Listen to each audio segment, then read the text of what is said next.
Hello, Grandpa. You are American man. Today, I want to make interview with you because I'm from Top Experience program on YouTube. So at first, I want to ask you. For now, how old are you? I'm 83. 83. Mhm. So how developing in your country when you start to understand the world is? I grew up mostly in Northern California in 1950s, 1950. and I want to assure you that California and the United States was not very sophisticated, not very well developed. It was not an international place. For in that time. In Northern California. Plus, I was in the country. I was 70 miles north of San Francisco. We lived in a place called Valley of the Moon, and there was a creek that ran right by the house, and I spent significant hours sitting by the creek looking at the water go by. It was a meditational experience that didn't have an explanation in California or the United States at that time. How about the government to help you for school in that time? No, it was all local schools. And you go by yourself, or the government help you by transfer you by the bus to the Oh school? yeah, there was a bus to take us to school, and that happened.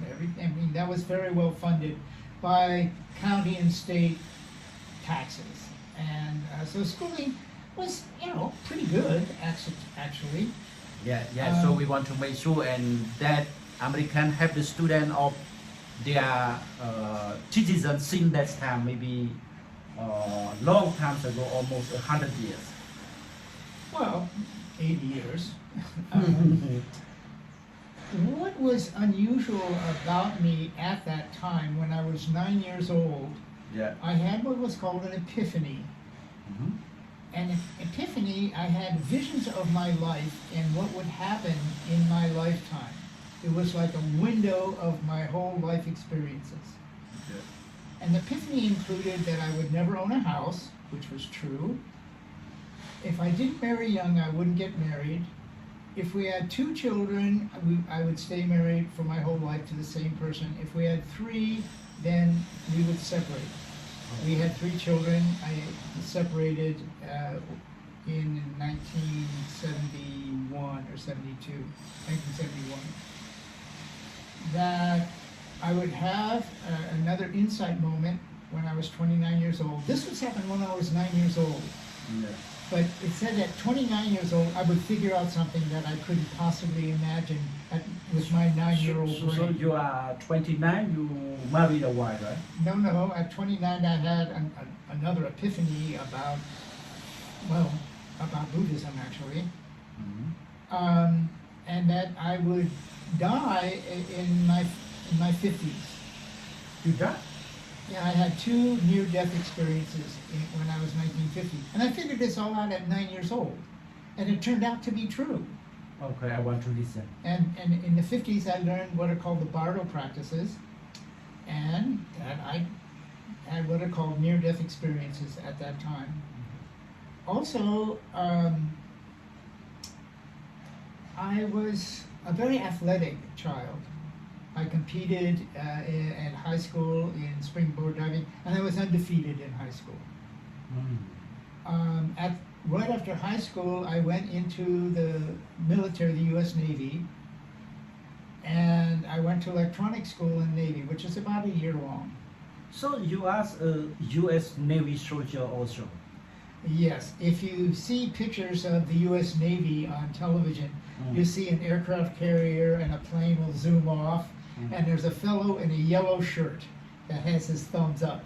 I want to see that picture. That You was can my search. that was my job on the aircraft carrier. Okay, you was can to see make- that picture to show me by Google or something else. It's a typical Navy documentary, but the yellow shirt was the last person to see the pilot leave the aircraft carrier, and he had to make sure the plane wasn't leaking and the doors were shut, and it was ready to go. He was the last pilot. The yellow shirt was the last person he looked at before he took off. And that was my job in the Navy. It was very exciting. How heavy of your job during you are the Navy? Huh? How heavy of your job during you are soldier of America?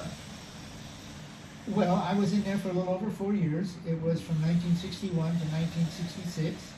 Is that heavy exercise for the soldier? I was in excellent condition. I was in a country of 1,500. I was second or third best physically fit person in that company for 3 years.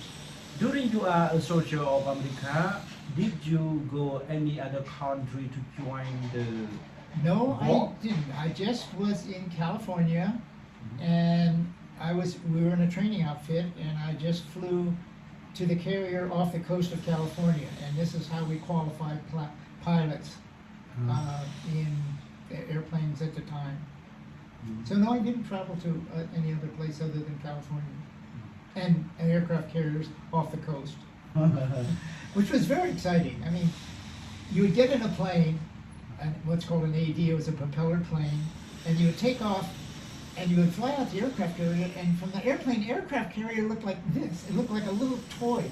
You know, in the middle of the vast ocean, you'd see this little aircraft carrier, and you go, we're going to land on that. Yes. And it was remarkable because you would hear the motor go down, and you would hear something going in, and it would crash onto the air. And deck. how long do you join the army? I was in for a little over 4 years. Just 4 years. Why is short time for you?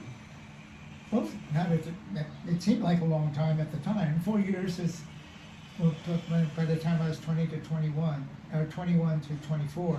Then I went through the GI Bill. That's how I went to the university. Oh. And one of the epiphanies I understood is that for me to get a college education, I had to go to the military because I needed them to pay for my college education because my parents weren't going to do that. That's a good idea to do. Well, it was my only option at the time. Okay. I had family, I had children at that time. Later on, many years later, I met my children.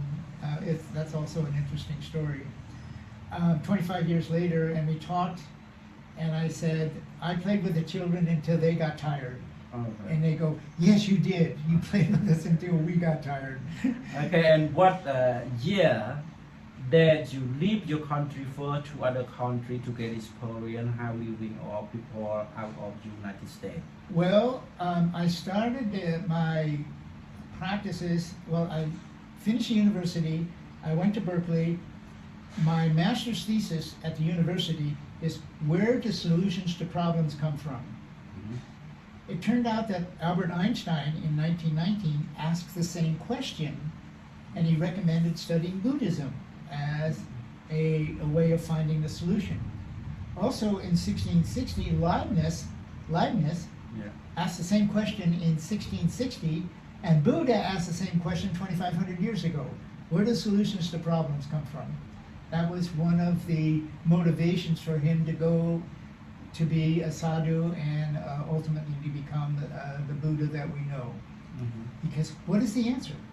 He said, it's not life and death and all princely stuff and marriage. All this is not the answer. What is the answer? Yeah. And the Buddha spent 6 years searching for the answer. Well, I hadn't taken refuge in Buddhism at the time. I asked the question before I started studying with Buddhism. Where did you study? This was in 1969 in Berkeley.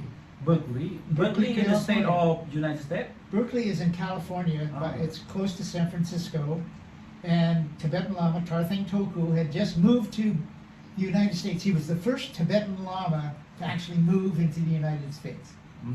And I became a student in 1969, and I took refuge in the Tibetan Buddha Dharma in 1969. Yeah. And I spent 12 years studying with the Tibetans.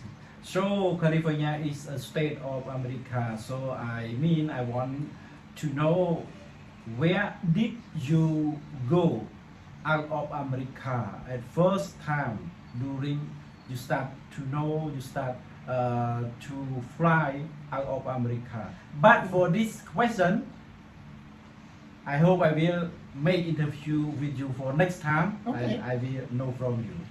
And thank you for the questions, and I don't get to explain that very often. Yes, thank you, Grandpa Yaza. See you next time. Thank you.